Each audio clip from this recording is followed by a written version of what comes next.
The Chaser by John Collier. Allen Austin, as nervous as a kitten, went up certain dark and creaky stairs in the neighborhood of Pell Street and peered about for a long time on the dim landing before he found the name he wanted written obscurely on one of the doors.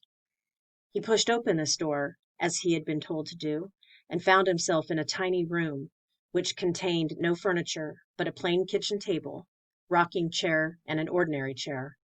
On one of the dirty buff-colored walls were a couple of shelves, containing in all perhaps a dozen bottles and jars. An old man sat in the rocking chair reading a newspaper. Allen, without a word, handed him the card he had been given. "Sit down, Mr. Austin," said the old man very politely. "I am glad to make your acquaintance." "Is it true," asked Allen, "that you have a certain mixture that has quite extraordinary effects?" "My dear sir," replied the old man, "my stock in trade is not very large. I don't deal in laxatives and teething mixtures, but such as it is varied.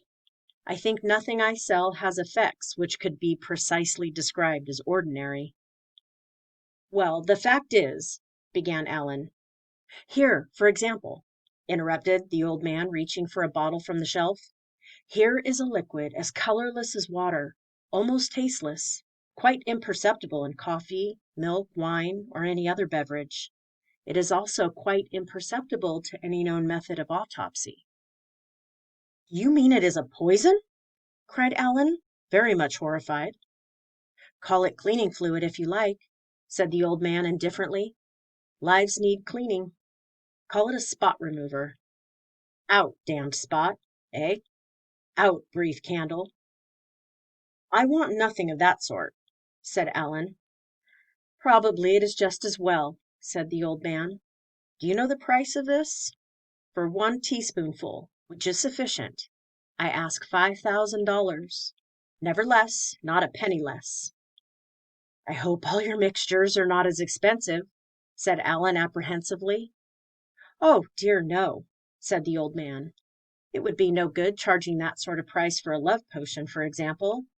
Young people who need a love potion very seldom have $5,000. Otherwise, they would not need a love potion." "I'm glad to hear you say so," said Allen. "I look at it like this," said the old man. "Please a customer with one article, and he will come back when he needs another. Even if it is more costly, he will save up for it if necessary." "So," said Allen, "you really do sell love potions?" "If I did not sell love potions," said the old man, reaching for another bottle, "I should not have mentioned the other matter to you. It is only when one is in a position to oblige that one can afford to be so confidential." "And these potions," said Allen, "they are not just. "Oh, no," said the old man. "Their effects are permanent and extend far beyond the mere casual impulse. But they include it. Oh, yes, they include it. Bountifully, insistently, everlastingly." "Dear me," said Allen, attempting a look of scientific detachment. "How very interesting." "But consider the spiritual side," said the old man. "I do, indeed," said Allen. "For indifference," said the old man, "they substitute devotion. For scorn, adoration. Give one tiny measure of this to the young lady. Its flavor is imperceptible in orange juice, soup, or cocktails. And however fun-loving and giddy she is, she will change altogether. She'll want nothing but solitude and you." "I can hardly believe it," said Allen. "She is so fond of parties." "She will not like them any more," said the old man. "She'll be afraid of the pretty girls you may meet." "She'll actually be jealous?" cried Allen in a rapture. "Of me?" "Yes, she will want to be everything to you.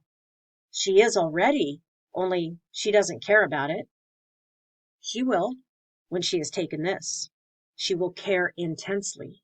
You'll be her sole interest in life." "Wonderful!" cried Allen. "She'll want to know all you do," said the old man. "All that has happened to you during the day, every word of it. She'll want to know what you're thinking about, Why you smile suddenly? Why you are looking sad?" "That is love!" cried Alan. "Yes," said the old man.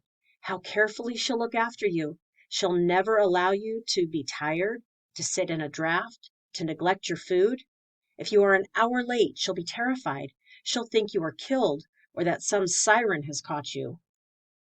"I can hardly imagine Diana like that!" cried Alan.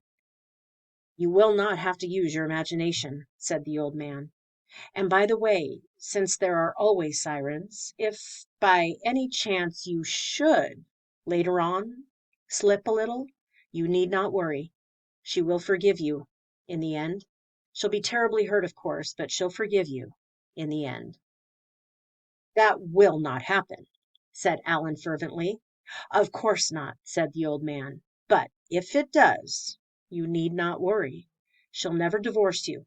Oh, no. And of course she herself will never give you the least grounds for, not divorce, of course, but even uneasiness." "And how much," said Alan, "how much is this wonderful mixture?" "It is not so dear," said the old man, "as the spot remover, as I think we agreed to call it. No, that is $5,000, never a penny less. One has to be older than you are to indulge in that sort of thing. One has to save up for it."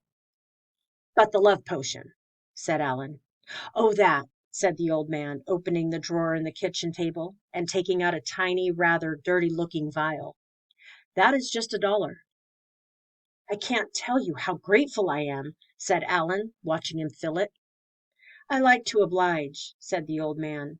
"Then customers come back later in life when they are rather better off and want more expensive things. Here you are. You will find it very effective." "Thank you again," said Alan. "Good bye." "Au revoir," said the old man.